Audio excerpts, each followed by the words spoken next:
Good evening and welcome to everyone to this meeting of Cheltenham Borough Council's Cabinet. My name is Councillor Rowena Hay and I'm a leader of the Council. Welcome to any members of the public in the gallery I can see, and Mr Mason, and of course Councillor. The recording, I just need to say the recording of the meeting, this will be live streamed as a meeting. It will be held and recorded and held on YouTube channel for the next 4 years. If you're here to make a representation to the meeting, you are consenting to the use of the sound and video recordings for broadcasting and training purposes. So please be aware that CCTV and audio recording is in operation in the foyers and the public gallery, with recordings held for 5 months. Please note there is no fire alarm test expected, so that if the alarm does sound, you should immediately make your way to the nearest fire exits, which you can see have all got signs above the doors. Tonight I've got no apologies received. Are there any declarations of interest from any member? No, thank you very much. We've got the minutes of the last meetings, which you'll find on pages 5 to 20. There's 2 sets of draft minutes for us to approve. Has any member got any comments on any or amendments to the minutes of those meetings that was held on the 24th of September? No, if I could see a show of hands for that one then, please. And then again on the 8th of October, any comments on those minutes? Could I again see a show of hands, please? Thank you very much. So we have no written member questions or petitions have been received. We have received one public question. Mr Ian Mason, welcome to this meeting, and you've had your answer written, a written answer. Are you happy to take your question as read and the answer as given, and do you have a supplementary? Yes, thank you. If I have a supplementary, it is simply to ask that when services are being designed, that the widest possible cross-section of our residents are involved in that process, so that services are accessible to everybody, not just people who live on the ground floor and are fit and healthy. So that was my only supplementary.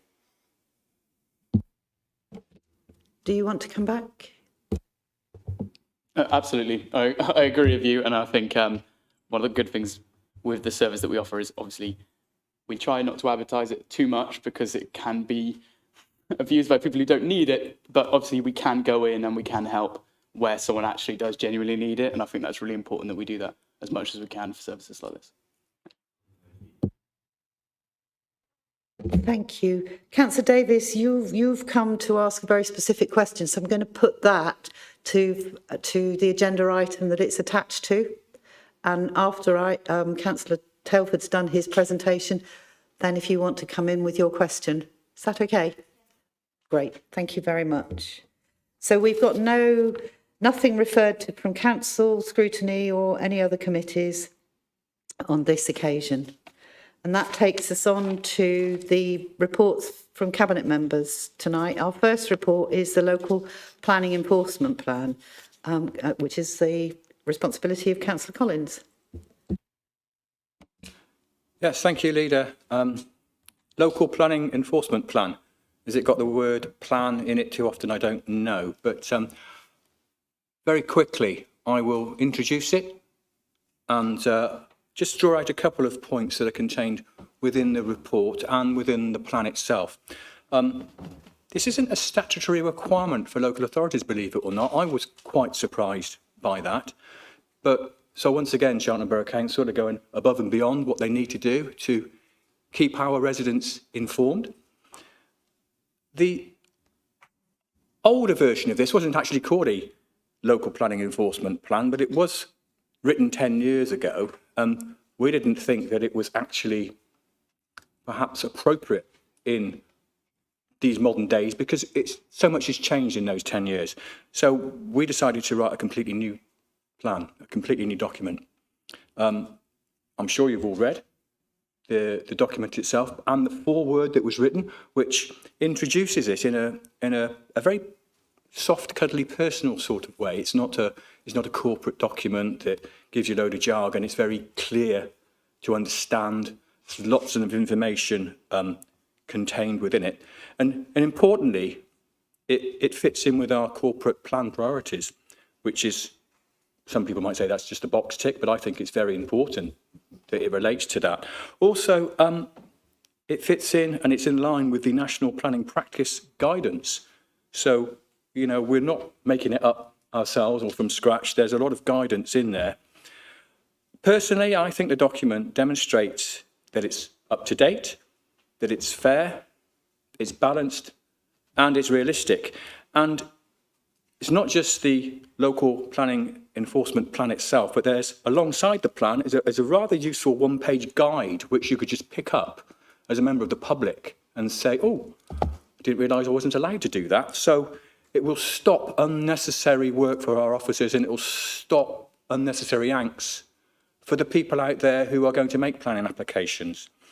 Our head of Development Management, Enforcement and Compliance, Chris Gom, is here with us tonight. He's sitting behind me. So if any members have got any questions or queries, then please, colleagues, ask himself or Chris, and we'll do our best to answer them. When I say that, I mean Chris will do his best to answer them. But anyway, thank you. Thank you, Councillor Collins. Any member? Councillor Atherstone. Thank you, Leader. I would just like to thank Councillor Collins and all the officers, because you can tell so much work has gone into this document. And I just think the guide, which is beautifully designed, very easy to understand, very clear, is going to be such a helpful tool for all of our residents to really understand, you know, what is and isn't planning enforcement, and where it isn't, really helpful tips on where to go with web links, so that you can get the issue dealt with, but actually where it's not actually planning enforcement. So we're not saying, oh, it's not, we're not bothering, but we're actually given a guide of where that might be, whether it's the county council or elsewhere. So I think this is just really useful in understanding timings and understanding the prioritisation and the rationale as to why. So it's a 12-page document, and I really do recommend for anybody that wants to feel better informed that this is really easy to sort of digest document. I'd recommend reading it. Thank you. Councillor Horwood. Thank you, Leader. And yes, I'd like to congratulate Councillor Collins on this plan as well. When I held this portfolio before him, I realised that quite a lot of people were quite exercised about planning enforcement in Cheltenham. It's quite a high level of concern, and I was aware that we had a quite significant backlog during the pandemic, which it was taking a long time to clear and was causing a lot of frustration locally. And my 3 stock replies were that we were trying very hard to recruit an excellent new head of planning, that we would make it their first priority when they were recruited to produce an enforcement plan, and that we were trying hard to recruit members of the team to particularly dedicated to enforcement. In Chris Gom, I think we have got a really excellent new head of planning enforcement, and he has indeed brought forward the enforcement plan as requested, and it's great to see that that you guys have delivered what I promised, which means you're probably better completer finishers than I am. But on the third element, which was to try and recruit dedicated team members, I just wanted to ask what progress was being made on that front, because obviously that's the crucial thing at ground level that will make this plan a reality. Thank you, councillors. That's very nice to hear. And I must admit that, or I must say that I didn't sit down late at night writing this document myself. It was mainly Chris and the team. I would say this isn't the only priority, because Chris and the team have got lots and lots going on at the moment, whether it's rewriting out-of-date documents or whether it's creating new documents from scratch. There's an awful lot going on. So please do bear with the team. But I don't know, Chris, if you've got an update on the recruitment situation in terms of it. I mean, just want to jump down here and speak on that microphone.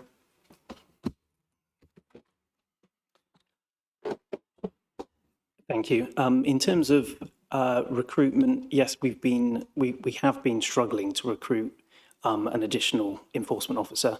We have two planning enforcement officers within the structure, a senior enforcement officer and an enforcement officer. What has happened is that the senior enforcement officer position has been taken up by the person that was previously the enforcement officer. So we've been trying to recruit to the enforcement officer position. We have been really struggling, frankly, to recruit to that position.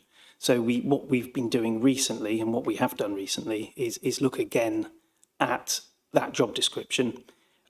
Previously, it required the post holder to be a qualified planner or someone with qualifications in planning enforcement.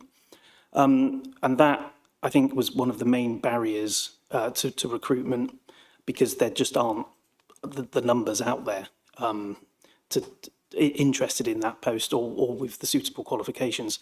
So we've looked again at that position, and we've amended it slightly, well, significantly, in fact, so that it now doesn't require a qualified planner.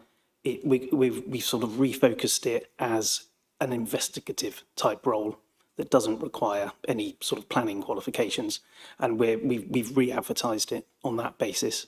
And initially, we've advertised it internally, and there has been some interest, and that's roughly where we are at the moment. So there will be some interviews in the next 2 or 3 weeks in relation to that post. So it's been very difficult over the last several months, but I'm pretty sure there's light at the end of the tunnel on that. And in addition to that, there will be in the short term some agency assistance to help clear the backlog that has unfortunately accumulated. Probably a 3-month contract.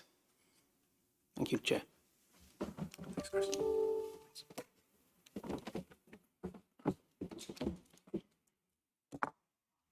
Oh,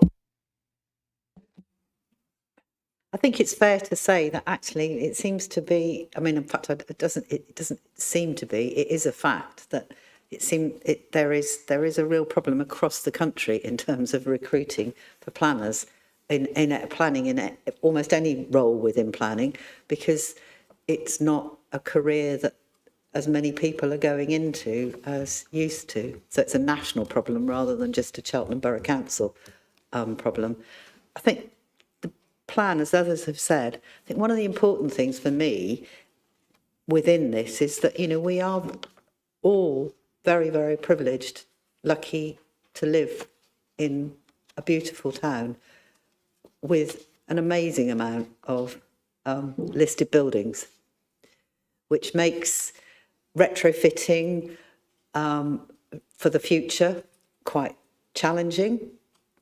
But equally, it's a massive job in terms of that enforcement plan, because we do have so many, and people do make, you know, genuine mistakes. Not deliberate, but they make a mistake. But it is important that those mistakes are picked up and rectified, because, you know, heritage within our town is really important. Can I, unless any members got any further comments, could I see a show of hands to approve this document? Thank you, that's unanimous. The next agenda item is that of Councillor Lewis, and it's the award of rent support grants to the voluntary sector organisations, which you'll find on pages 65 to 76. Councillor Lewis. Thank you, Leader. I mean, one of the really great things we're able to do here in Cheltenham is offer rent support grants to tenants of our buildings who are community and voluntary organisations who do good work in town and align with our key goals as a council, whether that's tackling climate change or supporting the growth of our local economy.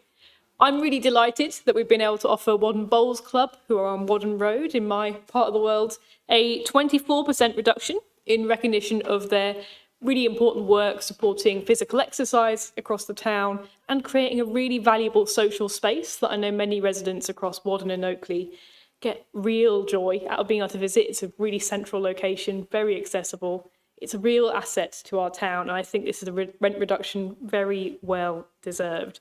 They will, despite the prices of everything going up, particularly the rent, actually be paying slightly less than they were paying before this reduction because of their increased reduction. It's £30 less, but it's compared to what they were being asked to pay with before the reduction. I think they're pretty relieved. I'm sure we all welcome this report and will join me in thanking them for all the work they do to contribute to our town. Any member? No, I will just make a comment, is that, this authority does pay, and I can't remember now what the sum is but by it's several £1,000s that we give in grant awards to our voluntary sector partners. And that's simply a recognition of the fact that actually we as an authority can't do it all. We've got the buildings, but to keep our community strong, it's important that we keep places exactly like Wadden Road, Bowls Club, in the mix, and anything that we can do in a small part to assist those clubs to exist, from scout groups to community centres. It's quite diverse, those groups of people. In fact, you think of the Gardens Gallery as well. So across the town, it's quite diverse the way that we can support in that rent support grant. So nobody indicated. So can I see a show of hands to approve that, please? Thank you all, that's unanimous. We then move on to an equally important one, and that's our Treasury midterm report. Some find it interesting, some people find it dull as ditch water, but it is incredibly important. Councillor Lewis. Thank you, Leader. Firstly, I'll say that I love this report. I think it's fascinating. I spent quite a lot of time reading it, which possibly reflects more on my social life than on the content of the report.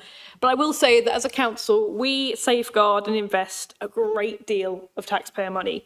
The days when central government grants or even council tax itself could actually cover the cost of delivering services in this town are long gone. I'm not sure they ever occurred within my lifetime, unfortunately, which means we have to spend, invest and manage every damn penny we get pretty wisely. Cheltenham's Treasury, while it is a series of investments and borrowing cases, isn't some high-flying Wall Street investment strategy. It's a carefully managed set of funding that we use to fundamentally underpin the vital services that this council delivers, including things like Cheltenham's No Child Left Behind project, which supports children across our town. It's a really life-changing piece of work that the government does not require us to deliver and certainly doesn't help us pay for. It also allows us to invest in things like the Golden Valley, which are going to create Cheltenham's future and the homes and jobs that we so desperately need. I'm really heartened by this report, if you've taken the time to look through the detail. I think we are undoubtedly living in interesting times, particularly financially, but our strategy has very much weathered the storm. We're very much coming out now at a place where we're almost where we were before the pandemic, which is somewhat sad in some ways to reflect on just how much this town and so many places across the world have lost in the face of the pandemic and the enormous human and financial costs that it delivered. But we're getting to a place now where we can start looking at recovery and excitement and being able to invest in more now that we've shored up our underlying floorboards to keep the ship afloat. I'm also pretty proud that our borrowing strategy, while it's always tough to agree that we need to put more money towards paying off our loans, it is a very prudential strategy. I think it's very carefully worked out as a ratio of what we're currently borrowing, and I don't think we're at any risk of having any issues on any of our borrowing at the moment, which is a great place to be when so many councils at the moment are having to sell the family silver simply to cover the cost of their interest, let alone their borrowing. So I want to thank the officer team who led on this work and who keep us on the straight and narrow when we come up with very exciting and innovative ideas. And I do welcome any questions. Any member? Councillor Jeffries. Councillor Lewis, please, I haven't got any questions, but more of an observation. I have to agree with some of the, pretty much what you said there. And also, Leader, when you open your opening remarks in terms of Dulles Ditchwater or, I can't remember what I said, or highly inspiring. But yes, when I first became a councillor, I picked up the very first Treasury Management report some time ago, and I thought this is Dulles Ditchwater.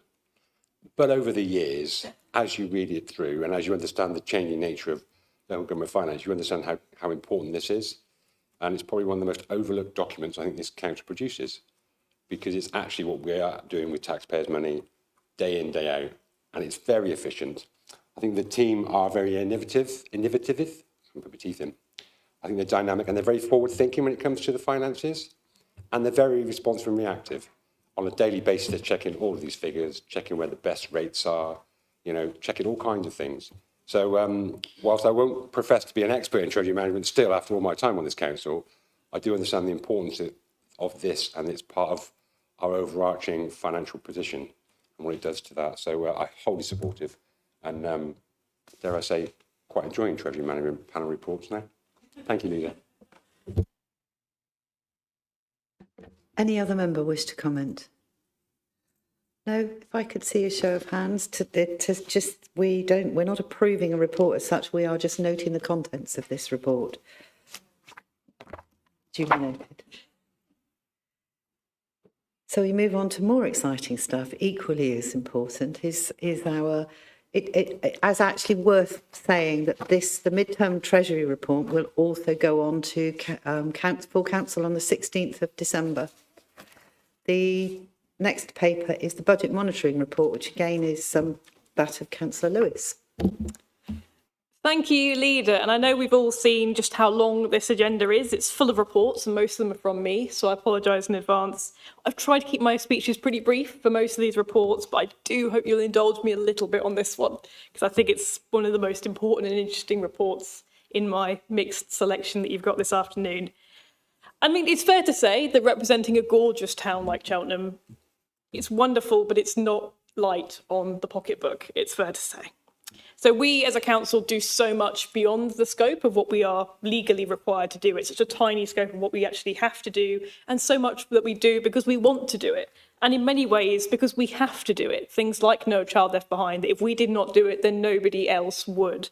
That does, however, come at a substantial price, it's fair to say. And as costs go up, some fair and difficult choices at times have followed.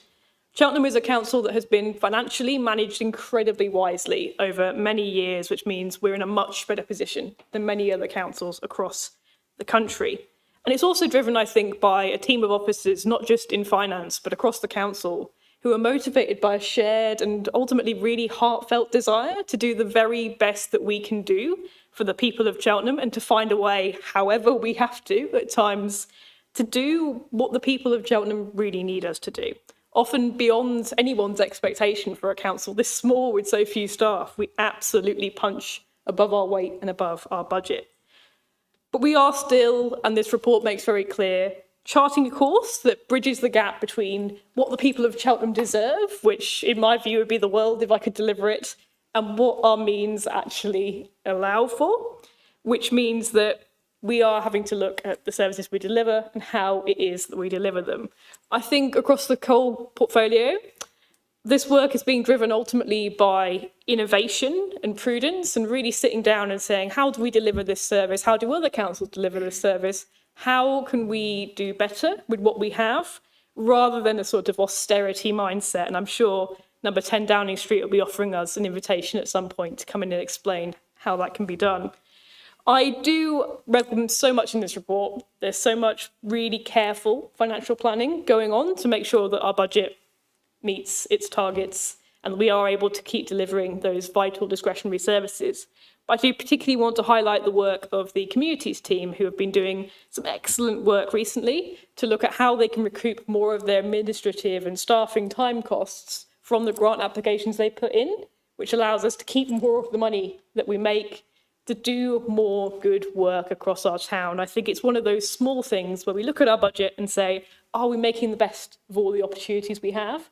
And this has been a real takeaway. It's over £100,000 in savings just from a real restructure of how we were doing these grants.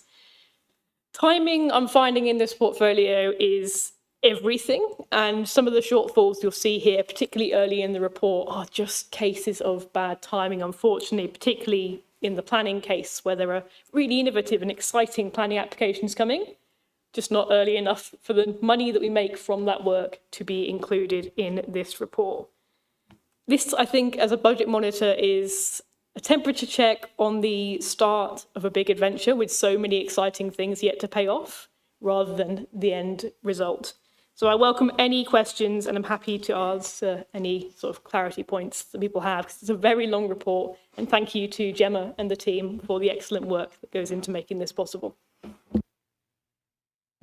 Is there any member who would like to comment? Councillor Clucas.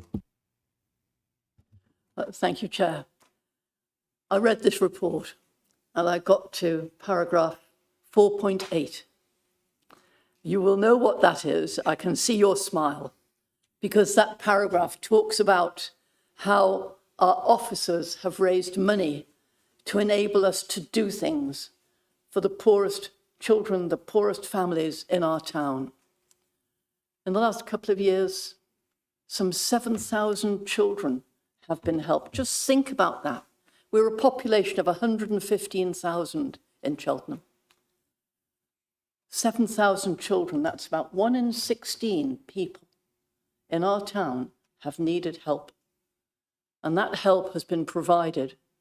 And it's been provided by our communities team, who have been able to go out and bring more money in to help them. And I have to say, Councillor Atherstone, I hope that that will continue for you and that you will be able to do even more over the next couple of years. And my thanks also to our finance team, because they get it. And so many places in this country don't. They think you can tick a box and everything's okay. No, you have to do things to change the future for many children who otherwise wouldn't stand a chance. So thank you for paragraph 4.8. I just have one criticism, if I may. Paragraph 4.9. If you look at the line beginning organisation, I think the word that should be not. So the line reads, organisation that is not a registered provider, does that qualify to read? Does that qualify to receive? I think that should read, does not qualify to receive. So I think that's my only criticism of the report. One word ain't bad, is it, kid? One word ain't bad. Thank you for your time. Any other member wish to comment? Councillor Lewis, do you want to come back at all? Well, I'd just like to thank the member for that spectacular typo catch. I spent a lot of time looking at this report. I think it's starting to blur. So thank you for the catch. We will get it amended. Thank you. There was a comment actually I was going to make, and it really, when you look at the mid-Treasury report and then you look at the budget monitoring and looking at the budget papers that are coming through for December, and it was something that Councillor Lewis said in her opening statement on the mid-Treasury report, and how well we are doing since the pandemic. And it suddenly reminded me that when I had the finance and assets portfolio, we were on a trajectory at that time, the year before the pandemic struck, to actually be financially sustainable in 2026, but 2025 from any needed money and support from the government. So we were managing spectacularly well. Obviously, the pandemic wiped all of that out. But I think it just goes to show the resilience of this authority and its members and officers, that actually we have clawed our way back to being well on the road again, which I thought would take a great many more years than it has so far to get as far as we have back up, without actually cancelling, stopping. We've had to reduce services, but we, at this moment in time, we've had to do things differently, more importantly, in order to maintain all of those things that our hearts desire to do for the people of Cheltenham. So that was more of an observation than anything. Can I see a show of hands, please? Thank you.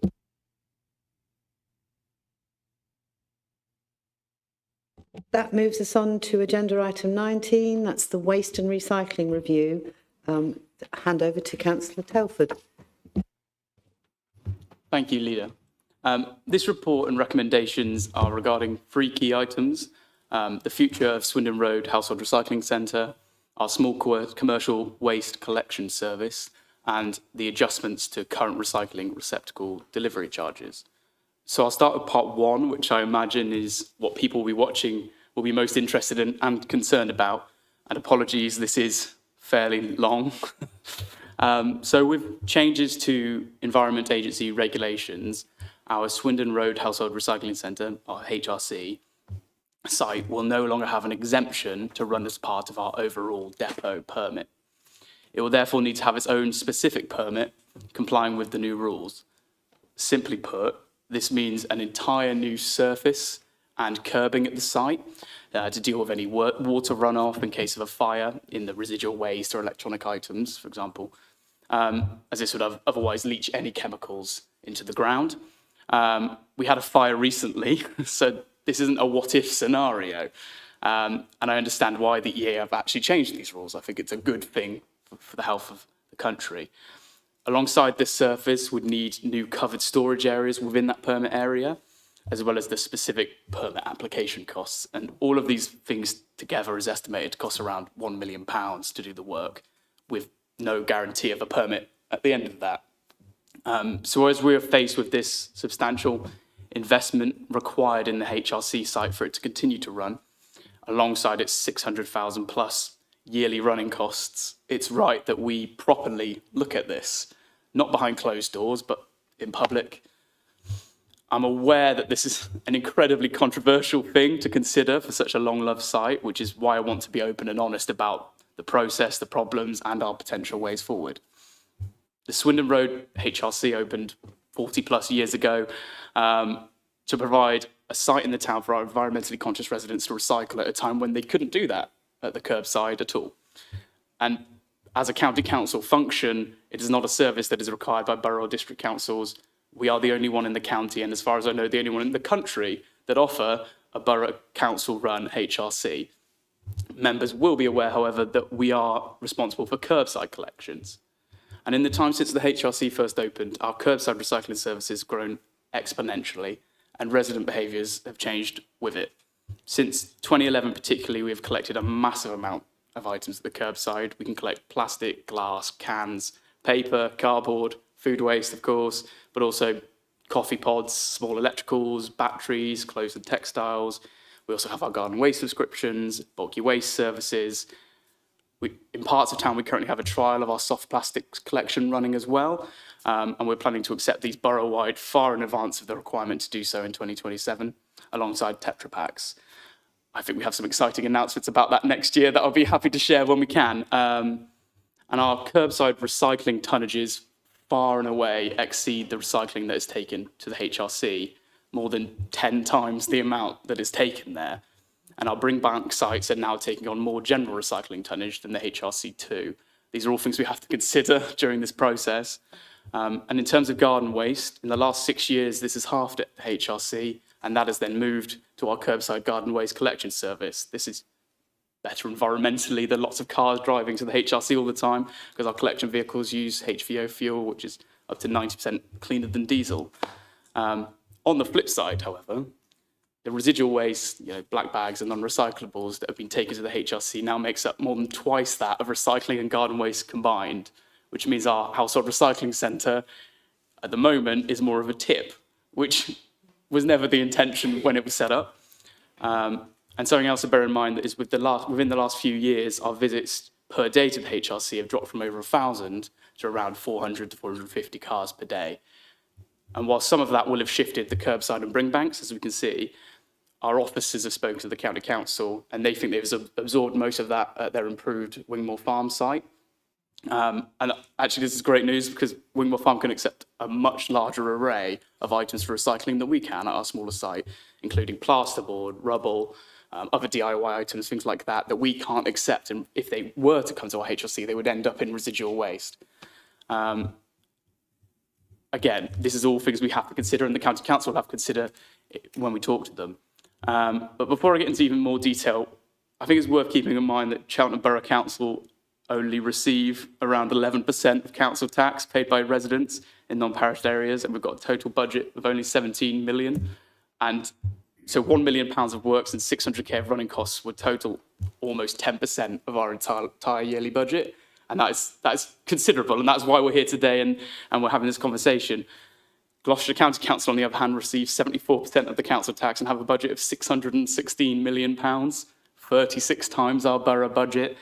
And I know they have to do a lot with that, but that is why running HRCs is included within their statutory responsibility, because they have the budget to facilitate such a thing. And that the works and the running costs combined is 0.25% of their yearly budget, which is a drop in the ocean versus how much of a significant cost it would be to us. With that in mind, I think it's right that we analyse whether us taking on the work for the site at the expense of other important services is the right way forward, or whether the county could take it on and run it and do the works themselves. At the moment, Cheltenham taxpayer money is effectively being taken from the same service from both sides. It's double dipping. We're having some and the county council having some to provide the exact same service. And I don't particularly think that's fair, especially as a lot of people can't use the sites either if they are on foot or on bike, for example. So I do hope the county council will be willing to work collaboratively with us on this. Their recent comments refer to this being as a hospital pass, but I would suggest that we have for a very long time subsidised this provision for them. And it is right that we ask them to take on a job that really should have been theirs to begin with. And in light of this report being published, we've been having some conversations with the county, and if the recommendations are approved tonight, we'll be asking them for a face-to-face meeting to get this in as soon as possible. We are happy and willing to let them use our land there for the site if they take on the works and the running of it. Alternatively, they may wish to increase operating hours and space at Wingmore Farm, or they may wish to work on a brand new site for Cheltenham residents. And I think I speak for everyone here that we want to encourage that. We want to work with them to find a solution that works for the residents of Cheltenham in their gift and their responsibility if we can. I know Cheltenham's MP has been running a petition for exactly that, for us to work with the county, and I remain keen and willing to collaborate on this. We have the data on current usage that we can share with them, alongside any expected growth from future houses in the town and how that might impact their provision. But if the county are unwilling to take on the works in the site, then we will have to consider our options as a town and whether we can justify such a huge expenditure versus our budget. This will be part of our budget consultation process, so residents will be able to have a look and share their thoughts, and I think that's really important. I have had residents ask us whether we could charge for access to the site to pay for these works, but at current running costs, it costs us around £5 per visit for the site.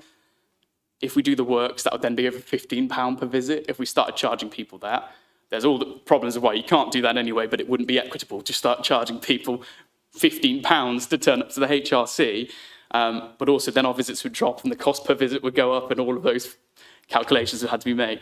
I don't think that's a workable option, unfortunately, and fortunately, because I don't think it's right to charge people for that. And something that both councils will have to consider, however, is the medium-term plans to move the entire depot site to somewhere more suitable. As our town grows, the overall Swindon Road depot we share with Yubico and Tewkesbury Borough Council is increasingly not fit for purpose. And if we are off the site within 5 years, that obviously affects whether it's worth spending £1 million investment for a short-term HRC operation, and whether that's the right way to spend taxpayer money. Ideally, these changes from the Environment Agency would have come into force once we'd already started work on a new site and a new depot, and maybe the county would have been asked to run an HRC there instead. That would have been a great option, but sadly, things are never ideal, so we have to deal with this now. So the recommendation in the report is that we close the site for a prolonged period from the 10th of January, while we probably look at all available options.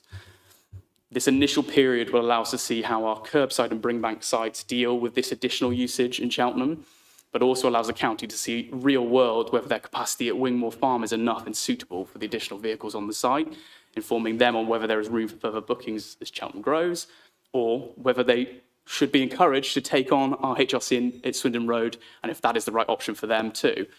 I actually visited Wingmore Farm HRC today with my own DIY recycling, and since they've done their upgrades there, it's a fantastic site and it's much improved on what it used to be. And that booking system for them was easy, and I managed to find a slot every day, multiple times until the weekend. And I know that's not always the case, so it's right that we test this out and see how it copes at peak times with that additional capacity there. And while I don't think an additional few minutes drive to Wingmore Farm will be the catalyst to turn large amounts of residents from law-abiding citizens to criminally fly tipping, we will, of course, be monitoring this and dedicating more of the available resource into resolutions and actions as we need to. Fly tipping is a challenge all of our neighbouring councils have faced, and it's right we work to improve that and are aware of that as this goes forward. Having the Swindon Road site closed will, of course, save us some money in the short term, but we will be reinvesting in services that residents tell us that they want results in. Things like tackling the weeds, the leaves, and street cleaning. We will also be servicing our bring banks more frequently to help ensure they cope with this additional demand, as well as previously mentioned improved resource into fly tipping clearance. If this recommendation on the HRC is approved, we will also be asking our politically neutral overview and scrutiny committee to be involved in the process as we move forward, as well as including the public via our budget setting consultation, as I mentioned, and our resident survey in 2025. I will also be issuing regular updates throughout so everyone can see where we're at and what is next. I think that's really important. We are public with this decision and how it goes forward and what happens in the long term. I think residents need to be kept up to date throughout. All of that said, this report has 3 parts. Part 2 and 3 are much shorter. Part 2 of the report is revolving around our small commercial waste collection service. This is currently losing money and would require substantial investment and economies of scale to make it profitable for the town as a commercial option. The vehicles used cannot collect everything we would like, and I know that's been a frustration for small businesses at times. And it also can't collect everything that is required in the upcoming simpler recycling reforms. So it would require hundreds of thousands of pounds to buy new collective vehicles for the commercial waste service if it were to continue. And there are many private companies that run commercial waste collection in Cheltenham and have the scale to offer a better service to their clients and a higher range of items collected than we can.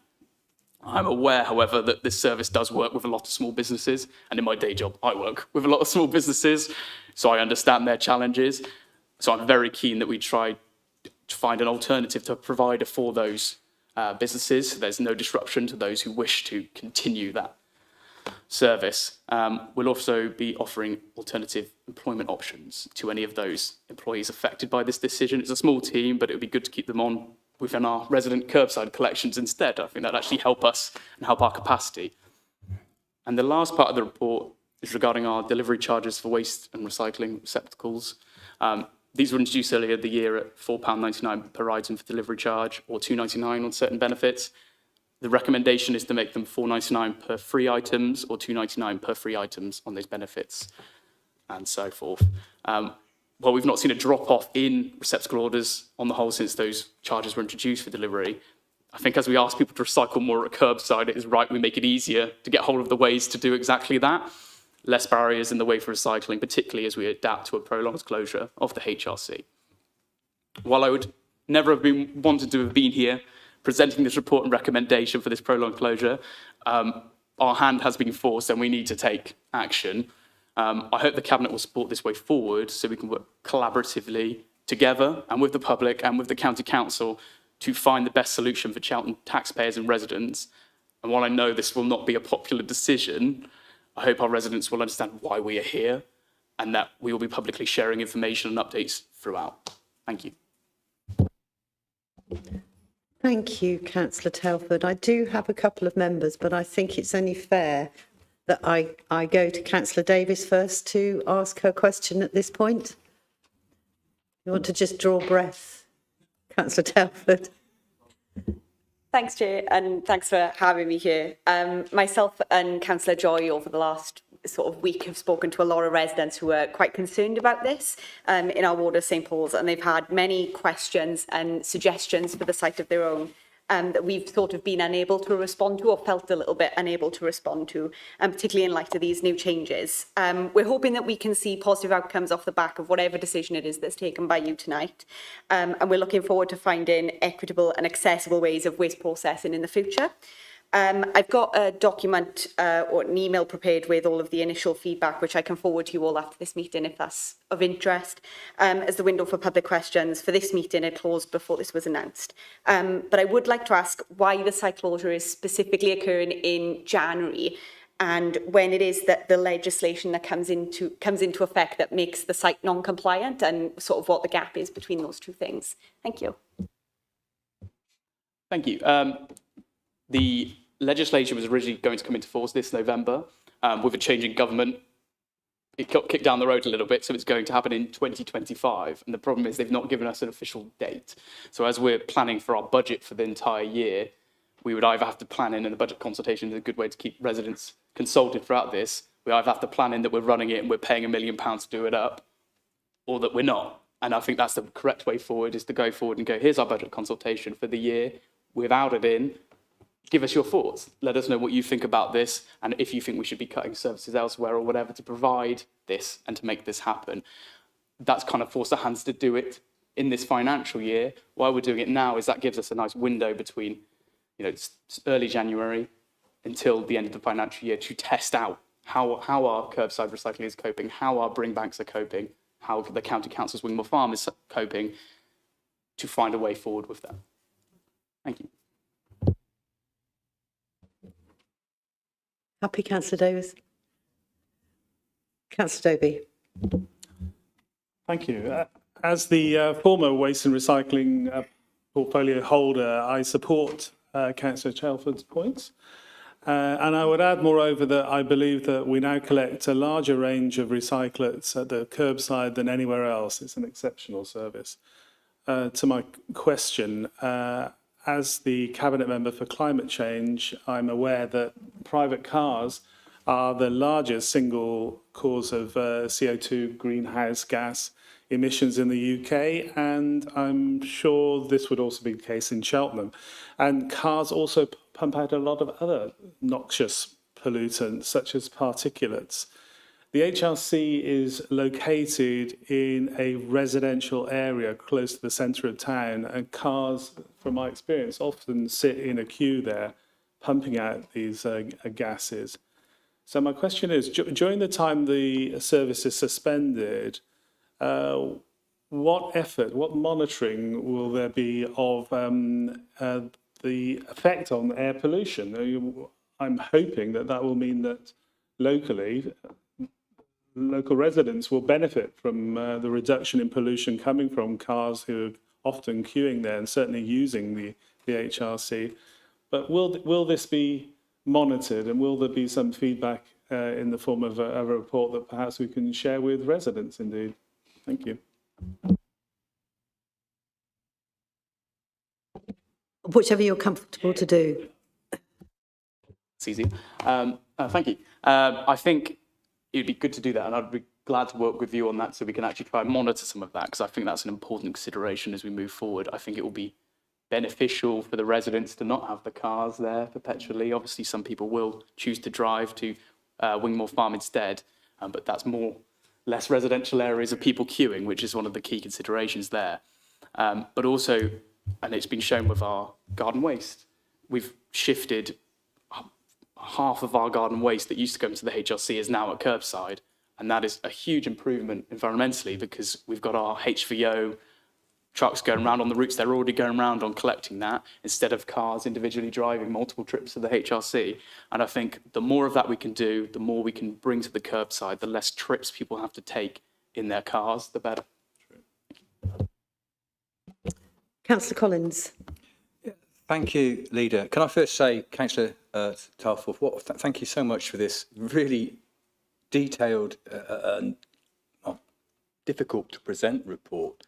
You covered just about everything in it, but I just wanted to tease out a couple of things. I just wanted to make people actually fully understand that the job of collecting and disposing of our rubbish is a statutory requirement of the County Council. Statutory, i.e. the legal requirement of the County Council. And what Cheltenham Borough Council have done for over 40 years has been, it's discretionary service. We have provided a discretionary service. And you said, I think, We are the only district authority in the whole of the UK that provides such a service. The only one for over 40 years. So I've been trying to think of a word to sort of make sense of that. And the only thing I can come up with is that Cheltenham Borough Council, because we are such a well-run and forward-thinking authority, have been subsidising the county council in a statutory service that they should have been providing. So I hope when we do sit down with the county council, the first thing they do on that agenda is thank Cheltenham Borough Council for all we've done over the last 40 years, for not only for the people of Cheltenham, but for the environment as well. You also hit upon something about fly tipping. And I know, because I've read the same comments that you have in the press, on social media. I've even had people come to my council surgery and talk about it as well. I don't think for 1 minute that an individual or a family that load their car up or their van or their trailer up with items to take to the household recycling centre are then going to be so incensed because it's not open for a period of time that they're going to go and fly tip somewhere. That just is not going to happen in my mind, because I know the people of Cheltenham. We've got fly tippers. You said we've got a problem with it already. They exist. This isn't going to cause more fly tippers to join the queue. This is going to make people hopefully sit back, read the report and say, I can just take this and even more to Wingmore Farm, which is where the county council provide that service, and they offer more than that we've been able to do. And finally, I just think it's really important to say, when people look at their council tax bill, they look at the bottom line and they say, I pay 2,000, I pay 3,000 a year, and the services I'm receiving are getting reduced further and further and further. A really good point. 74% of our council tax goes directly to the county council, and only between 11 and 12% comes to Cheltenham Borough Council. That's a tiny fraction, and we do so much with it, so much more than many other district councils. So I think we need to pat you and the team on the back. Thank you. Councillor Telford, I don't believe that. I think that was more comment than questions. So, which is absolutely fine. We're allowed to do that, but I'm not sure that there's anything for you to respond within that. But because I do actually have to hop around the room, so I've got Councillor Lewis next. Thank you, Leader. To offer a question, I know that central government are spending a lot of time particularly thinking about the housing crisis, which subsequent governments have kicked down the road for so many years. And they look at places like Cheltenham with its economic prosperity and say, we can put more houses here, we can add more, we can make this town bigger and better. But we all know as councillors that that comes with an enormous stretch on our infrastructure, and it does mean we have to find often the money and the means to deliver additional infrastructure to support that growth, which we support in principle. Have central government been particularly forthcoming in supporting our work in providing this very nice discretionary service, which would help support the population growth they had in mind? As far as I'm aware, no. And I think this is one of the challenges we've always faced. For example, there are simpler recycling reforms that are coming out, which require us by 2027 to collect things like soft plastics, which we are ahead of the curve on already in parts of town. They've not confirmed what the new burdens funding, if any, will be for that. So a lot of those things are us trying to figure it out and trying to make sure that we purchase the right vehicles to get on with the job when they won't let us know the detail or if they will give us any more money. And that always makes things a lot more challenging. Councillor Horwood. Yes, I will ask questions. But first of all, I'd just like to say thank you to Councillor Telford and the whole team. I know he has agonised over this decision, and it's not one any of us would have wanted to bring forward. I wouldn't have wanted to as a lifelong, but increasingly, I have to say, infrequent user of the household recycling centre as more has moved to the curbside. I'd also just like to thank Councillor Davis for the constructive way in which she asked her question, actually. I mean, obviously, there are Green Party-led district councils like Hastings and Mid-Suffolk who aren't able to provide the service either. And I think it's probably an inevitability that the time of district councils operating these kind of services is coming to a close. And she was right, I think, to focus us on looking to the future. So in that vein, my questions are, number one, can we just be reassured that the ultimate aim of this as a Liberal Democrat council is to increase recycling overall in the future, and that continues to be an upward trajectory we want to see. And secondly, can you just confirm, he talked about that exponential rise in curbside recycling, but the comparison, it seems to me, I'd just like to absolutely make clear, or like him to make clear, is whether the household recycling centre, when it first opened, was at a time when there was no curbside recycling at all, and that today 90% of recycling is collected at the curbside, and most of the remainder actually goes through local bring banks and not at the household recycling centre. And so it is sadly probably an idea whose time has passed, unless the County Council respond to our MP's call to save it.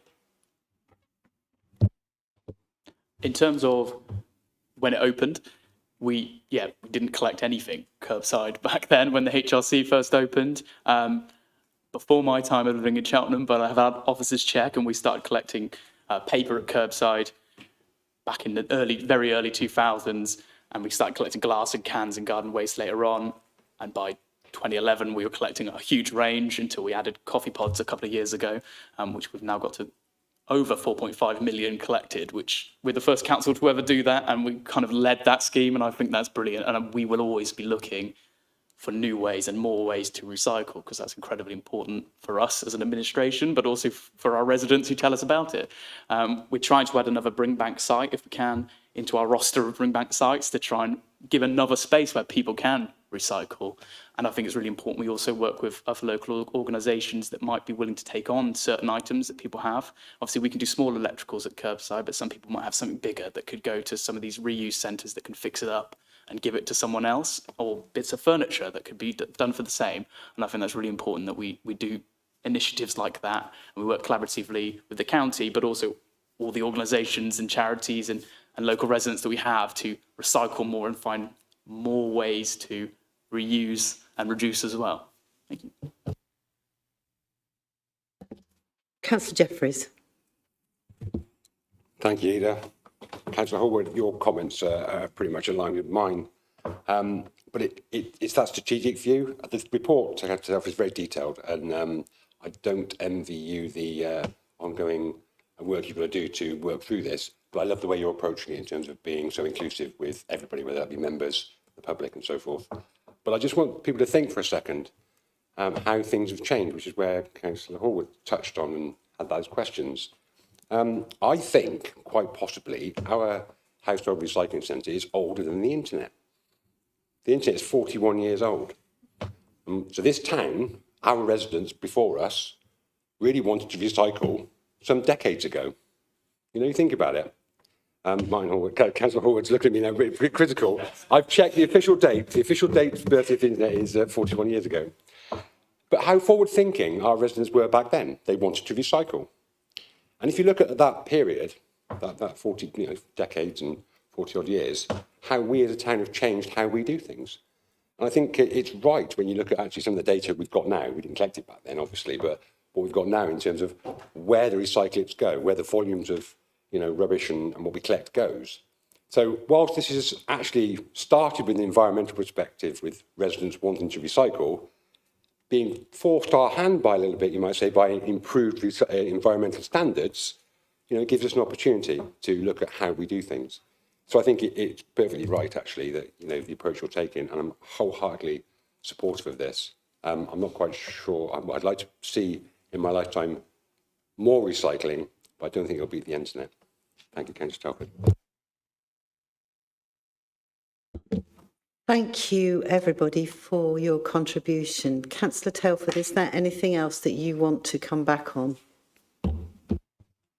Just to kind of round up to say, obviously, if this is approved, we do want to take the public on this journey, and we want to be very open and honest. We'll be sending out an update tomorrow to everybody across social media and across our website and the press.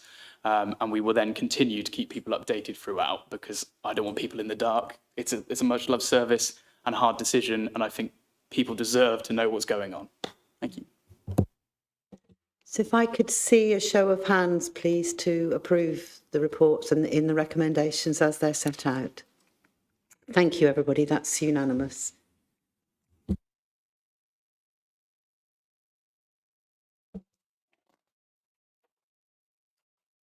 The next agenda item tonight is another actually very nice one to be doing is it's a grant of a lease to St Mark's and Hestworth Community Centre.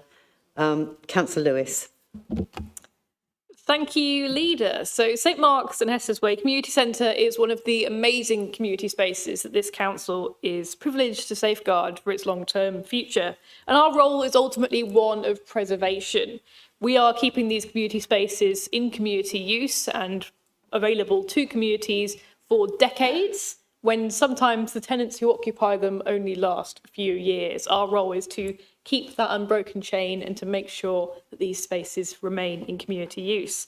So earlier this year, unfortunately, the previous tenant of St Mark's and Hesters Way surrendered their lease, which left us with a slightly difficult challenge of finding exciting new tenants for a building in need of a little bit of TLC, it's fair to say. So after a consultative process, we had people come in and bid, and some really excellent advice from some people from our property team who are experts in the difficult financial and property planning strategy that needs to be put forward for the new tenants to manage and make this building fit for purpose. We are, once we have a tiny weeny little bit of due diligence just to finish off, keen to be offering this lease to Alliance for Equality, who came out at the top of our bidding process as part of a consultation with Cabinet and the ward councillors. They have really big and exciting plans to turn this space into an accessible and inclusive community space and bring it back into use. It's a real shame that it's been closed, but it won't be closed for very long, I don't think. So I'm sure all of us at Cheltenham Borough Council wish them and their team the very best of luck. Any member? Councillor Atherstone. Thank you, Leader. Thank you, Councillor Lewis. This is a really, really promising report. I know just how important community centres are in the hearts of communities, and I have frequently driven past the centre in the last couple of years, and it hasn't been as buoyant as it once was before. So the fact that we have an opportunity here to work with a great organisation that is Alliance for Equality, and that they're going to have, hopefully, due diligence all going well, going to have able to breathe new life into that centre so that it sort of gets back that community engagement it had once before, whilst obviously within the report that we're still able to support those community organisations that are already based there, like the Scouts. So I'm sort of really hoping that this continues to go in the direction that we all hope it will go in. Thank you. Councillor Collins. Yes, thank you, Leader. I too welcome this report coming to Cabinet because I, like Councillor Lewis, was at the presentation that this group initially gave to us, and I did get a really comfortable, warm feeling from them. They were so energetic and they had so many ideas to bring this much loved facility back into community use. I know that we reminisce, or at least Councillor Jeffries did earlier on, about dates. Well, I remember going to the St Mark's Community Centre and I played in a tournament back in the day when the Gloucestershire Echo used to sponsor all of the newsagents in the town to have a five-a-side competition. And I remember playing there in a five-a-side competition, and that was the start and the finish of my football career. But I do seriously, I know I jest, but I do seriously welcome this, and I hope with all the challenges they've got in front of us, they can, in front of them rather, that they can overcome them and put this back into use, because that is a part of our lovely town that does need a facility such as this. So thank you. Any other member wish to comment? No, I think you've left them all still chuckling, Councillor Collins. Our community centres are really at the heart of our communities. And I mean, if you haven't got a community centre, then you've got perhaps a thriving residents association, or you've got a thriving parish council. it's not everywhere is lucky enough to have a community centre, but those places that do have them, I know residents really value them. So actually, and sometimes things happen and actually things evolve and actually new people come forward that do absolutely do that. They rejuvenate and go in perhaps a slightly different direction, moving with the times as to what actually residents want. So it's really exciting and encouraging to see a group coming forward to take on St Mark's and Hester's Way. Can I see a show of hands, please, to support it? Thank you. That's unanimous. I won't turn my mic off. The next report is actually Councillor Lewis, and it's the annual local council tax support scheme. So thank you, colleagues. This, I think, is a report that could go under the radar, but I think it's possibly one of the biggest contributions that we can meaningfully make to the future of so many people across our town. So council tax support is one of the most powerful ways that we as a council, we don't have a lot of strings in our collection, but this is one string we can pull, which could allow us to keep more money in the pockets of people who need it the most, helping them meet their cost of living and have to worry about one less bill every single month. That is the ultimate goal, I think, of this scheme, whether it's reduced or they pay no council tax at all. We can give people a little bit of peace of mind. And that's why I think this report is so important and so easy to sort of go over. As is our annual legal obligation, we have just consulted on our scheme, and I'm happy to say that the new scheme we're taking forward is that little bit more generous than ever before. And that's ultimately where means allow, where we always want to go as a council when it comes to our council tax support scheme. It's a support scheme and we want to support people to the best of our ability. One change I particularly want to highlight, because I'm sure there'll be questions on this report, is our change of a new category for people who are in receipt of funds from the Armed Forces Compensation Scheme. So our armed forces, as we all know, secure our future and really do in these troubled times ensure that we can continue to live in a safe, free and liberal country. And I think anything we can do to give back to those people is something we ought to do. It's a matter of principle.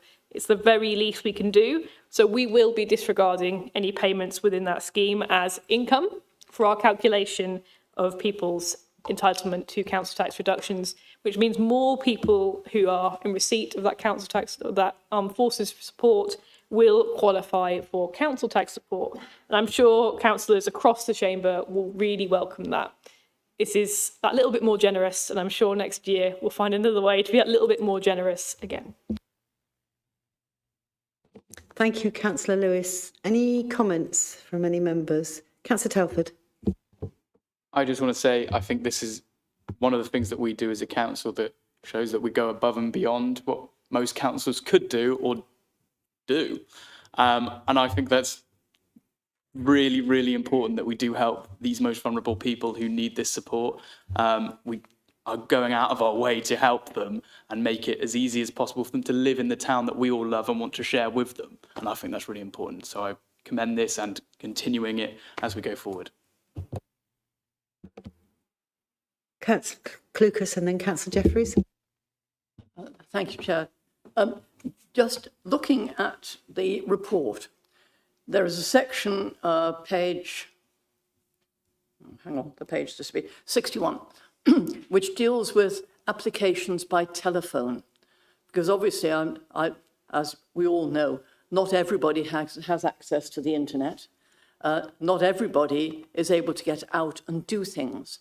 So can you just look at that for a second for us and explain so that people watching this can understand that you can make an application by telephone and that you then just have to write and say this is what you've done. But you don't need a computer to do it. You can do it without a computer. Sorry.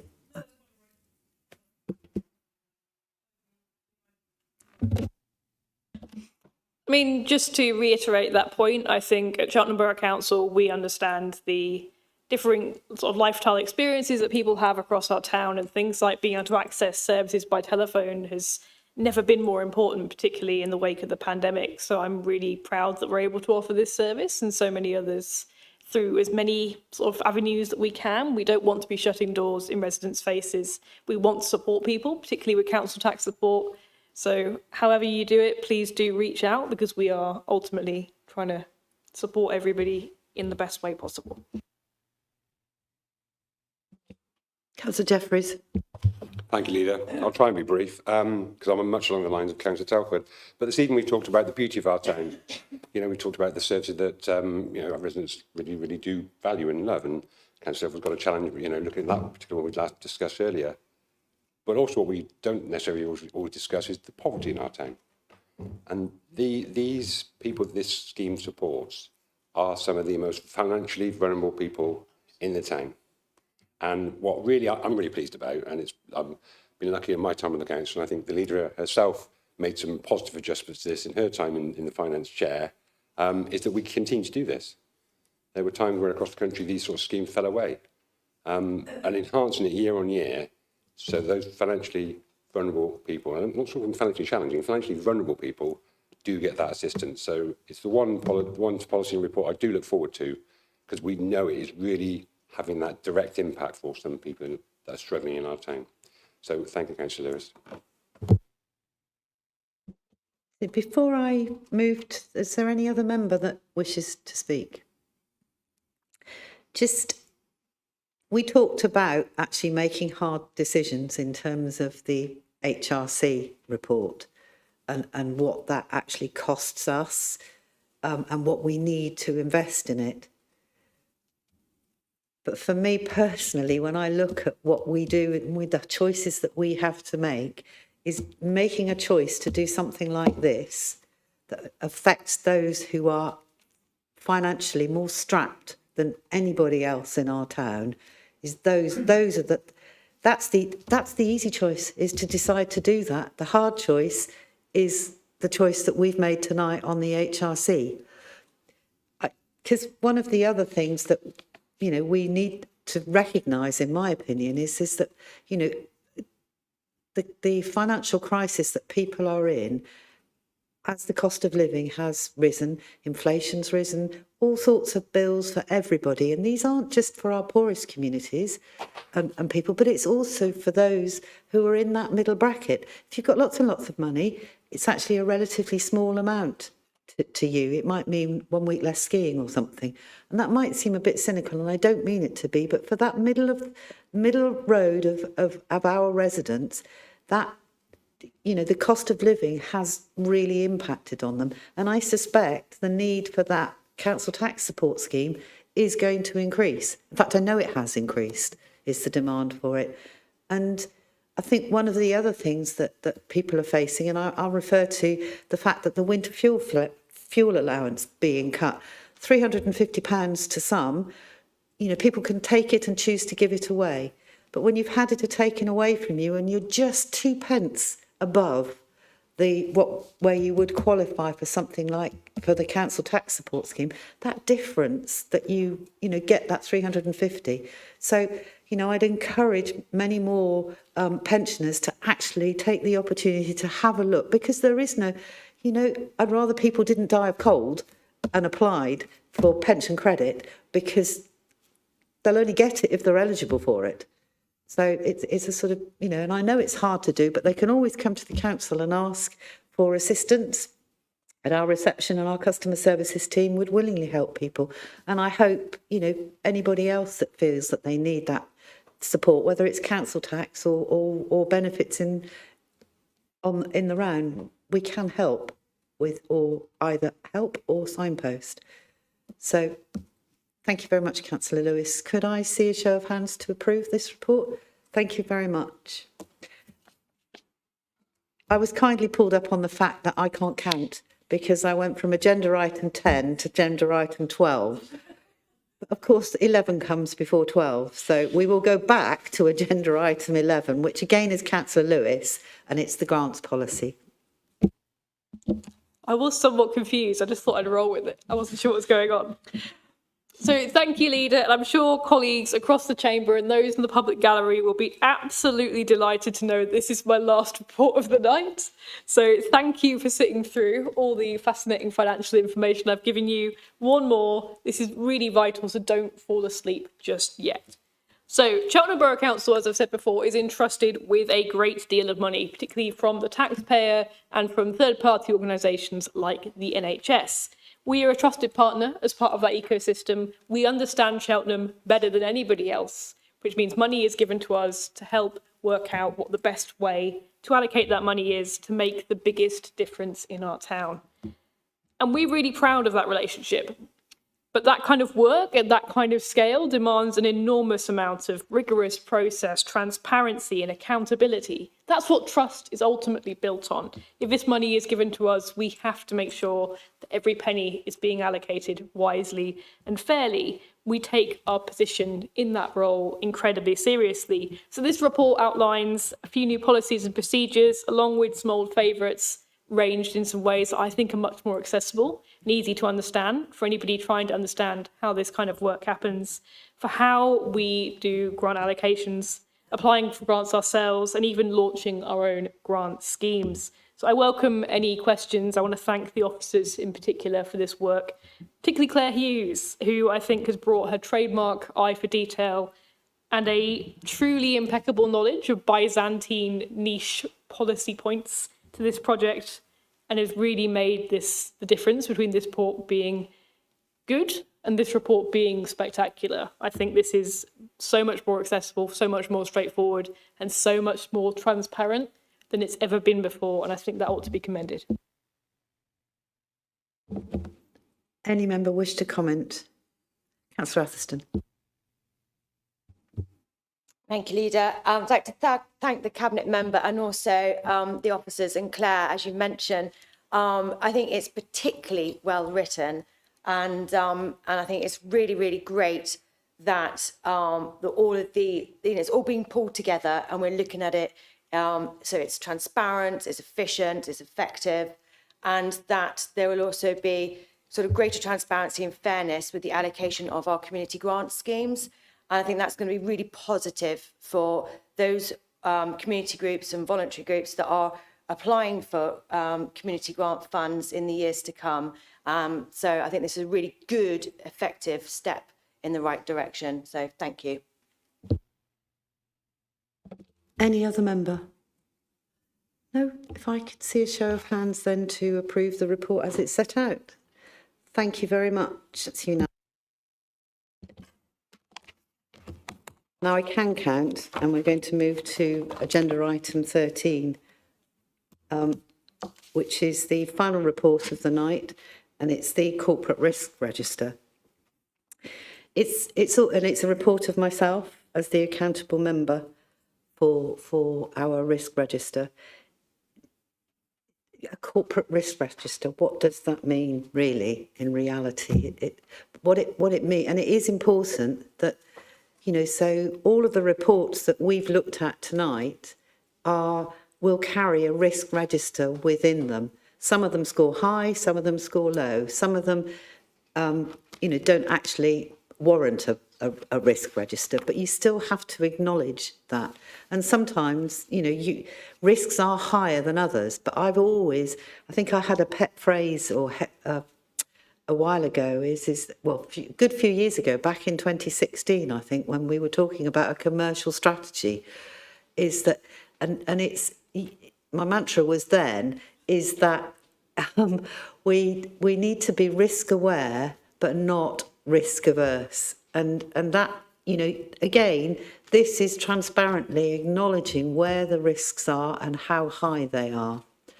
In the scheme of things, it's always good to see risks come down. It's even better to see risks coming off, which, we all know and acknowledge how hard the MX building was to get it completed and get it over the line. And the risk register at the time was really quite high on that. But each time it had a hiccup, those risks were acknowledged and escalated. So it makes it really pleasing to look at this now and say, it's gone. Because the building's been completed. And it's also good to see within that so that our housing services now back into Cheltenham Borough Council, you know, obviously they need to be addressed. And we do have some issues that is and we are transparent about the fact that, you know, we're high risk. We're doing a stock condition data collection exercise. And that is sitting at high risk because we don't have one. So the Golden Valley development is inevitably going to be there because we haven't got spades in the ground, but we've invested huge amounts of money.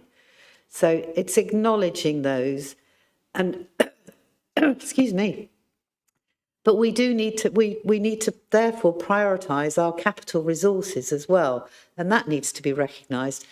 And that's where, you know, tonight's report, for example, where the Household Recycling Centre fits into as well, is that, you know, without doing, you know, that's acknowledged on the risk register. So it's quite an important document,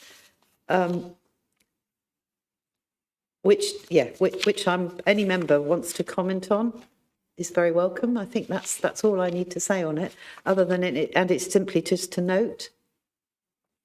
Any member? Councillor Jeffries. Thank you, Leader.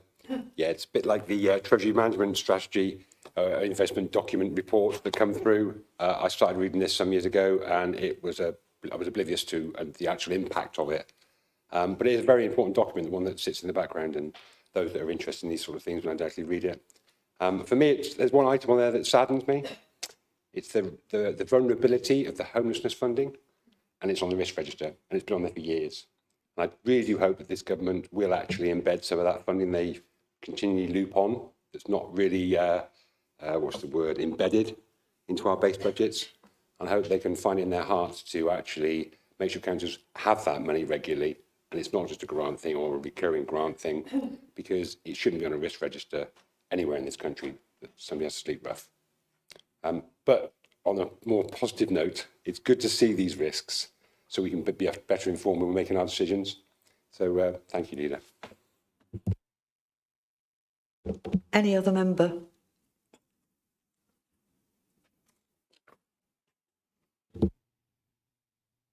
Could I just see a show of hands to note this report, please? Thank you very much. That now leads us on to briefing sessions. So from members. We do have decisions. Sorry, decisions come before. I should look at my agenda, shouldn't I? So I've got two decisions that have been taken since the 8th of October. So there was a decision on the 13th of November by Councillor Lewis. So thank you, Leader. I have decided to appoint Tersus Consulting Limited for a 5-year term to carry out necessary activities that will ensure that non-domestic areas of CBC properties and managed homes have proper checks and records in place to manage any asbestos-related issues, which I think is a good thing to have been doing. And the second decision was made on the 21st of November by Councillor Hallwood. Yes, my decision was to approve a capital grant to the Cheltenham Trust of £244,390. And I checked Councillor Lewis's monitoring report earlier on, and it's within the capital investment budget that was agreed, so that's fine. So I guess I should thank her, really. But, this is for investment in gym equipment at Leisure Centre. This is not my specialist subject.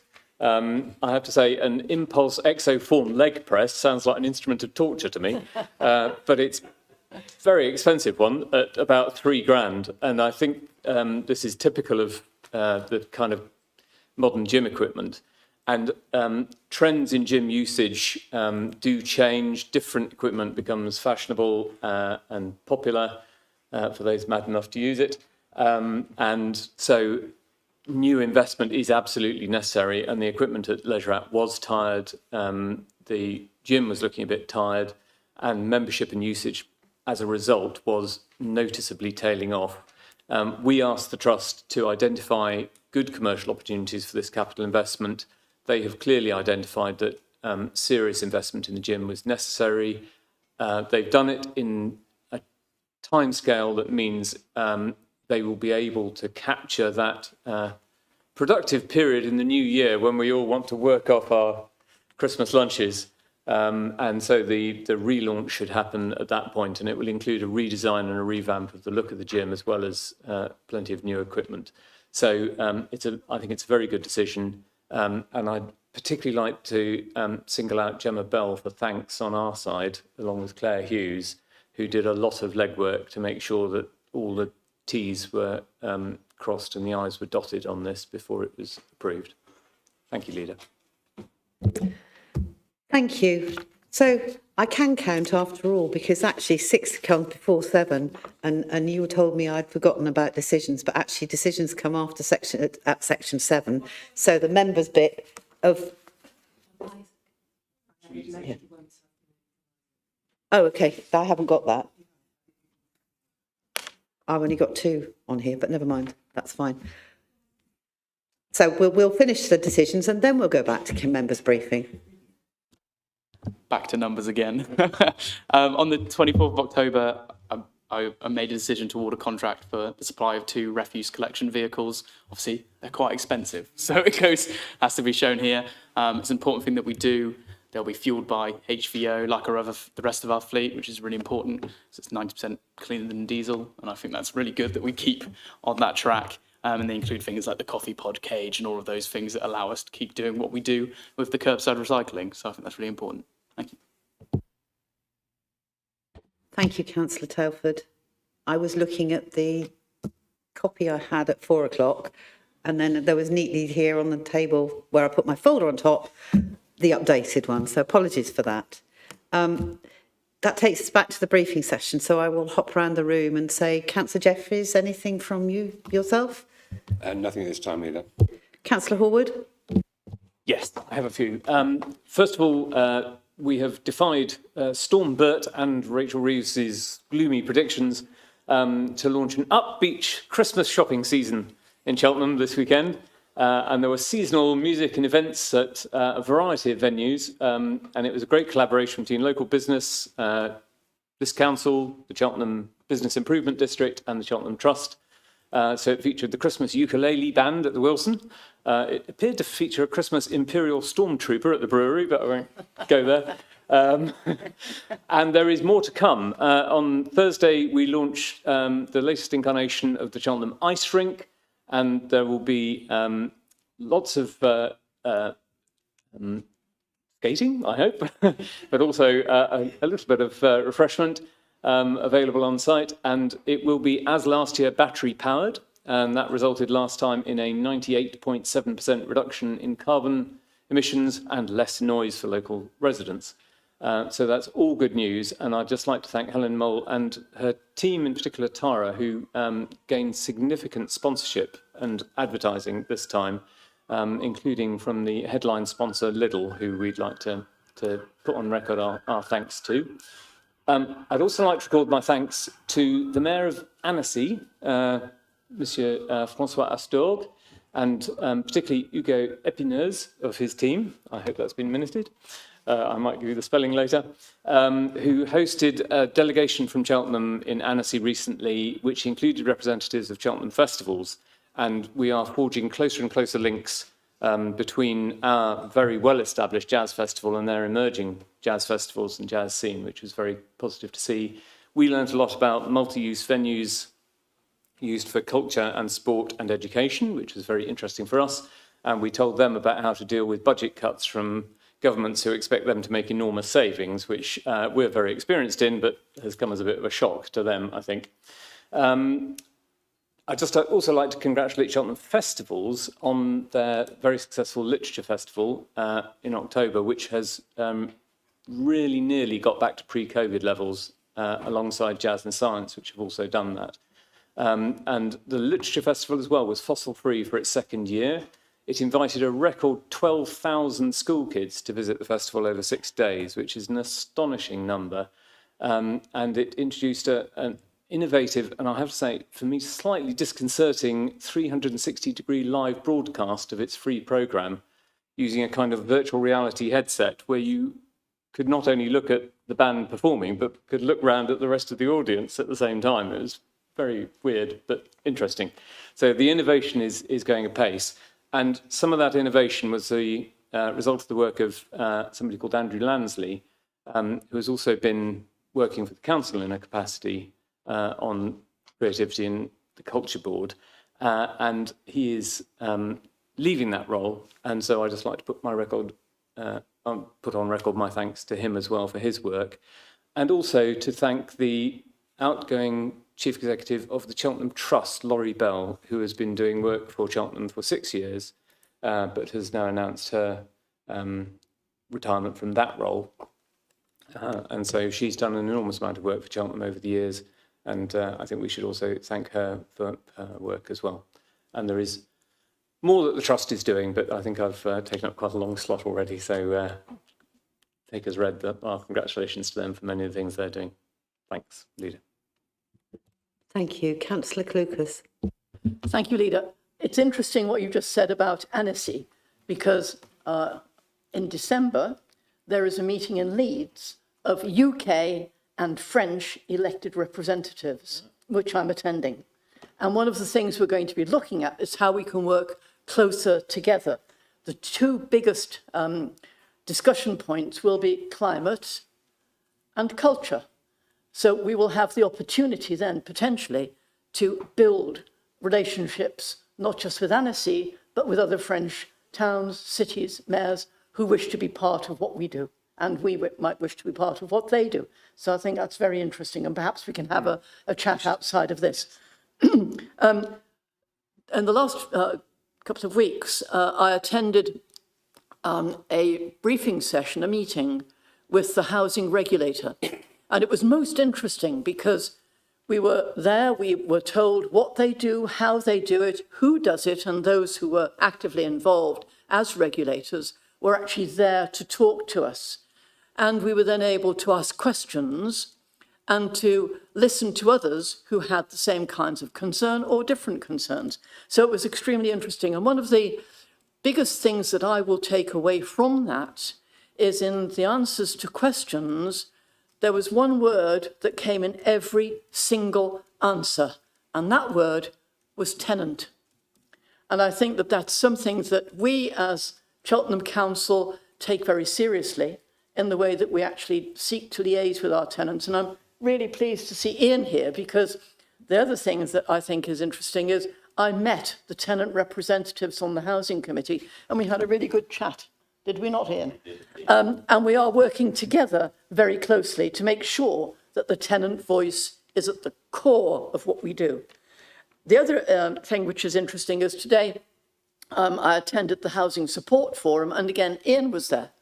And this is a forum that brings together all of those connected with housing across the social housing sector and PR sector to discuss what we do, how we're doing it, and the issues that we need to attack. And I have suggested to them, I've asked them, and they have agreed to this, that perhaps at our next meeting, we don't just have the housing providers there, but we actually bring along the police, social services, and the health service to look at those areas where we can work together, particularly on things such as antisocial behaviour, on drug dealing, a whole host of other things which actually affect people within Cheltenham and indeed the wider community. So that has been agreed, and we will be doing that at our next meeting. Apart from that, colleagues, I will be attending a meeting in Karlsruhe in the next week or so, which is the Council of European Municipalities and Regions. And there, one of the areas we'll be discussing is housing, and also something which the European Union is planning on bringing in, which will be the European card, which will be like a bank card across Europe, which is going to be very interesting to see how that is going to work, because it may well be that although we are not in the European Union, we will find ourselves affected by it. So that, I think, will be a very interesting discussion to have. And thank you for your attention. Councillor Doby. Last Tuesday, the schools climate conference took place in this very chamber.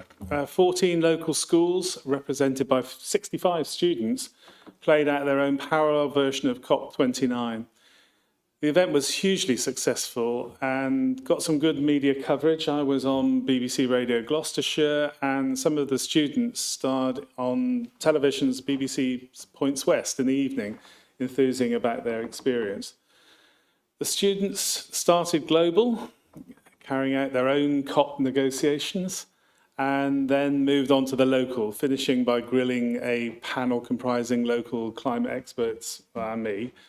I think the students could teach us politicians a thing or two about asking tough questions and also about successful negotiations. Following this success, we hope this will become an annual event like COP itself. Thank you. Councillor Telford. As you can imagine, a lot of my time has been taken up with the HRC and trying to find solutions and ways forward, and working with all of our officers and our teams to make sure that any impact is mitigated as much as possible. My day job has taken I think 8 till 9 o'clock at night is usually when I do my day job. The rest has been this. But there has been some positive stuff going on amongst all of that. And as a borough council, we're always looking to do better for the planet, for the public purse, and for the people in Cheltenham. And collecting recycling obviously takes up a large portion of our council budget, but we then sell that recycling on to responsible buyers to bring in additional income to pay for that and to pay for our other services. And in March of last year, we switched to Plan B as our new recycling materials broker, so they can get us a better price for our recycling, but they also offer a higher social value than others in the market. And I think that's what's been evident tonight about social value and what we do. And as part of that contract with Plan B, they're donating items to Cheltenham food banks and pantries based on our recycling rate as a town. And so since launching in March 2023, almost 8,000 items, it will be more than that now, have been donated with this initiative. And I recently helped unload some of these at the Fresh Hope Pantry in St. Peter's Church. And the positive impact on the struggling families was immediately apparent. I was there unloading this, went off, and as I was leaving, families were turning up with young kids and pushchairs and stuff. And that was like, to see what we're doing, going the extra mile to help people that wouldn't have that help otherwise, I was genuinely, it was a lot, and it was really nice. Last year, our recycling rate was just shy of 51%. So I really want to encourage residents to recycle as much as possible and bring that number even higher. As the higher the recycling rate, the more items Plan B will donate to our local food banks and the people that need them. And again, I think that's just one of a range of things we're doing, whether that's No Child Left Behind or the Feed Cheltenham Pass, which I think is important residents to know. If you are a food bank user, you can get access to Leisure at Cheltenham with the Feed Cheltenham Pass. All of those things we do and go the extra mile with as Cheltenham Borough Council, as this administration, and the officers too, to actually help people. And I'm really proud to be a part of that. So I hope people will do what they can to recycle as much as they can at the curbside, and then I'll bring banks to push that recycling rate up so we can donate even more items to these food banks and help more people. And on the note of social value, obviously, my portfolio is not all just bins and recycling. It is also parks and gardens, and it's lovely to get out there and see the impacts those have on their communities. And I recently went to Fiddler's Green Park for the opening of some of the new play equipment there. And there was so many families there for this opening, immediately enjoying this, the new slides there and the other equipment there that wasn't there before. And community organisations all came together with us to try and find funding and to make this happen, and it has happened. And the company that were involved, they were there the day before putting in a slide, because the original slide had some issues, to make sure that it was done on time and ready for this opening. And to see the impact on all the children enjoying that in the half term was really, really delightful. I'm really glad we do go that extra mile.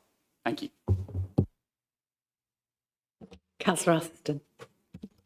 Thank you, Leader. I have 2 updates today. Firstly, I would like to thank the organisers of Cheltenham Interfaith Week and those places of worship that opened their doors, and also the faith groups, that belief groups that opened their doors.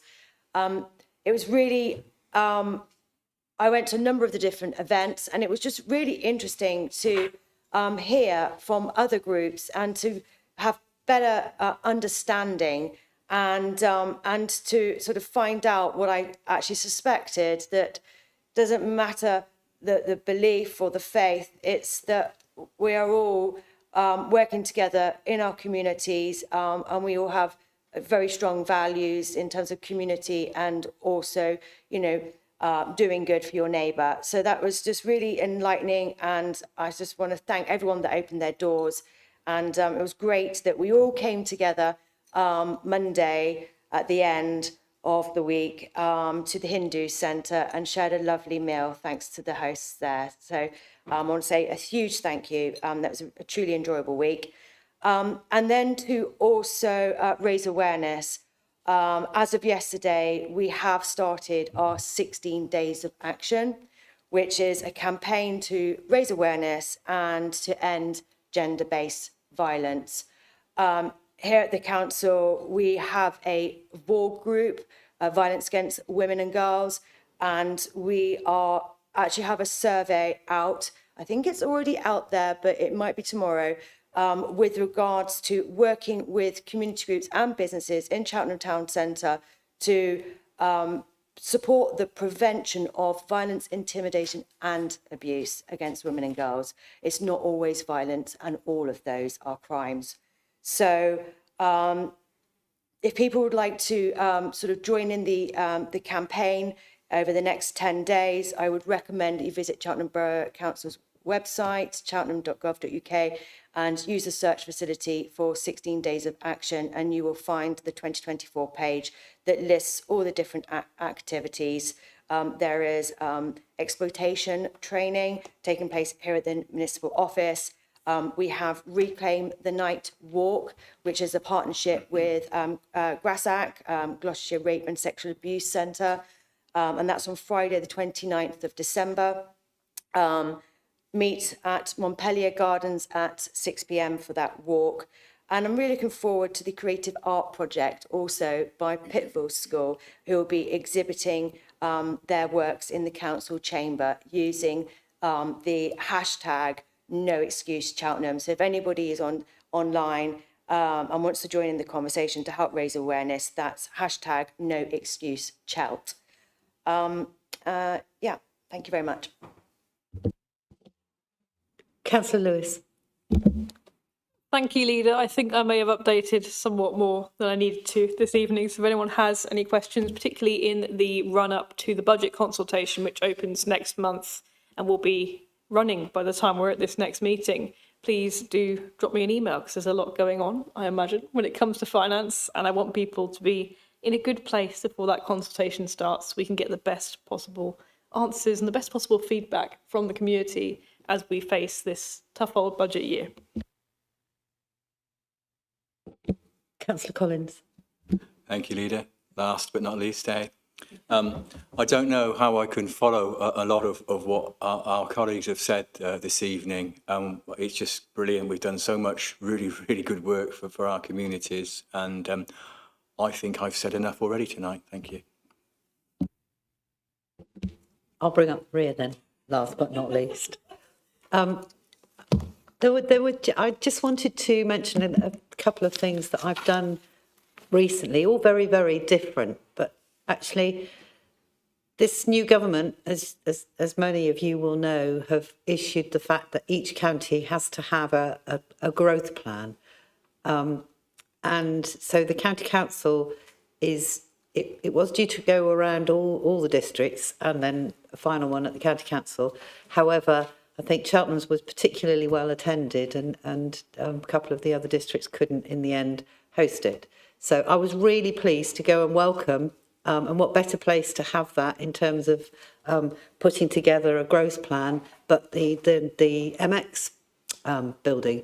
And it was really pleasing to see how many of our local academics, voluntary sector, building, businesses, it was really quite diverse, the attendance.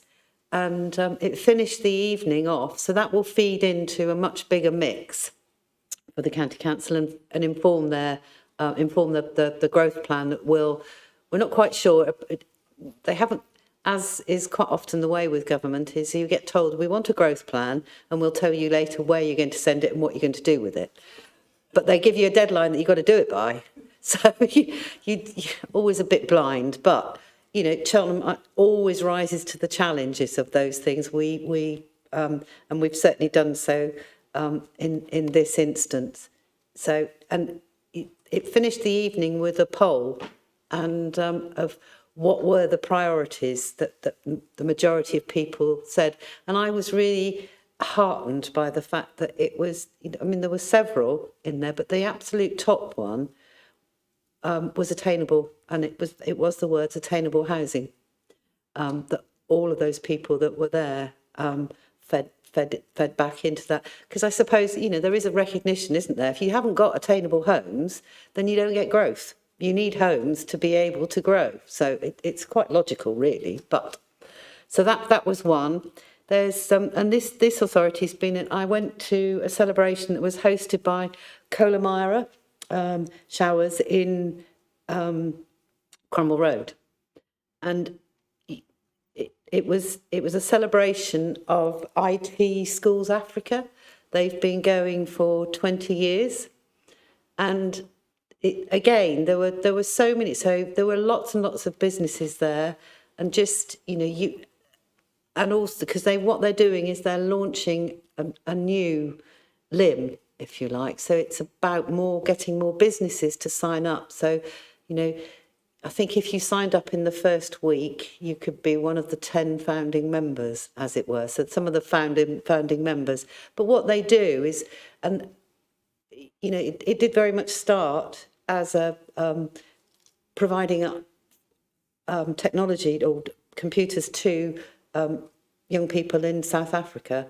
But actually this year they've done an awful lot more within Gloucestershire, not just, you know, to the iPads that Councillor Clucas reported on a while ago, a year or so ago, I think it was, but, you know, also, so they're broadening out, but it was a real pleasure to see people's commitment to supporting that. And I can't remember, I think it was, I don't know what's today, Tuesday. Yesterday, then, I went to Gloucestershire University to the opening, or the official opening, of what they've called Future Park. And we had a tour of that. So they've done an amazing amount of work on a relatively small amount of money. And this is all about, again, it's about growth. We got Golden Valley mentioned twice in the introduction by Vice-Chancellor. It was officially opened by the director of GCHQ, and what they organised was they divided us into groups and then took us round to various rooms within the new facilities where the students, so you had a student host, and then you had students and lecturers who were then demonstrating what that particular room do and what the courses they are. And given our intention to be part of the most cyber-secure UK facility in the country, certainly in the country, but, you know, that's our future. I have to say they were fascinating, but I have to absolutely confess that most of it, the jargon, sort of went. I did not understand it, but it was a. You know, really, it's very, very exciting when we can perhaps not necessarily grow our own, because I think everybody needs to go away and come back. Well, not everybody does, but going away and coming back is a positive. Staying is a positive, but, you know, we need to grow our own as well and keep those students who come here, who've got those amazing young brains that will be the big brains of the future quite quickly. So those were 3 very diverse things that I did that I just thought was worth sharing. I think that's it. I'd like to thank everybody for attendance tonight. There is nothing that I decide is urgent that I need to bring to Cabinet. It's one of our much, much longer Cabinet meetings, so thank you all, members and officers, for bearing with, because it's now 10 to 8 and we can officially close the meeting. Thank you all.